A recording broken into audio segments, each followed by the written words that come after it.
मैं कल देख रहा था कांग्रेस के कई सदस्य आज वंदे मातरम की चर्चा क्यों जरूरी है और इसको एक राजनीतिक हथकंडा या तो मुद्दों पर से ध्यान भटकाने का एक हथियार मानते थे। मान्यवर मुद्दों पर चर्चा करने से कोई नहीं डरता है। संसद का बहिष्कार हम नहीं करते हैं। संसद का बहिष्कार अगर करना है, संसद का बहिष्कार न करे, संसद चलने दे तो सब मुद्दों पर चर्चा होगी। हमें कुछ डरने जैसा नहीं है, छिपाने जैसा नहीं है। कोई भी मुद्दा हो हम चर्चा करने के लिए तैयार है, परंतु वंदे मातरम के गान की चर्चा को, वंदे मातरम के गान पर की चर्चा को टालने की ये मानसिकता ये नई नहीं। मान्यवर, ये तो वंदे मातरम का 150वां साल है। हर महान रचना का, हर महान घटना का महत्वपूर्ण साल कई मायनों में हमारे देश में मनाता जाता है। तो ये तो 150वां साल है।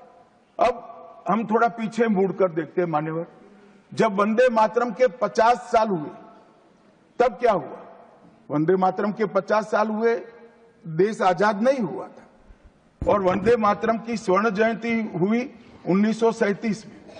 तब जवाहरलाल नेहरू जी ने वंदे मातरम के 2 टुकड़े कर उसको 2 अंतरों तक सीमित करने का काम कांग्रेस पार्टी की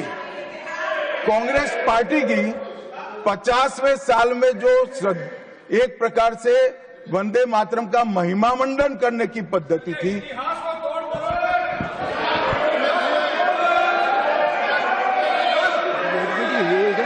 कुछ लोगों को इसमें दिखता है कि बंगाल में चुनाव आने वाला है इसलिए वंदे मातरम की चर्चा हो रही है। वो वंदे मातरम के महिमा मंडन को बंगाल के चुनाव के साथ जोड़कर कम करना चाहते हैं। ये सही है कि वंदे मातरम की रचनाकार बंकिम बाबू बंगाल में पैदा हुए, बंगाल में गीत की रचना हुई और आनंद मठ जिसमें बाद में वंदे मातरम समाहित हुआ, उसकी पृष्ठभूमि भी की बंगाल थी। मगर जब वंदे मातरम का प्रकटीकरण हुआ, वंदे मातरम बंगाल तक सीमित नहीं रहा था, देश तक भी सीमित नहीं रहा था। दुनिया भर में जहां पर आजादी के दीवाने थे वो गुप्त बैठक भी करते थे तो पहले वंदे मातरम का गान कर बैठक की शुरुआत। और आज भी सरहद पर हमारा जवान जब अपना सर्वोच्च बलिदान देता है, ये आंतरिक सुरक्षा के लिए देश के पुलिस का जवान सर्वोच्च बलिदान देता है, तो जब वो अपने प्राण त्यागता है, इसके मुंह पर एक ही मंत्र होता है, वो वंदे मातरम।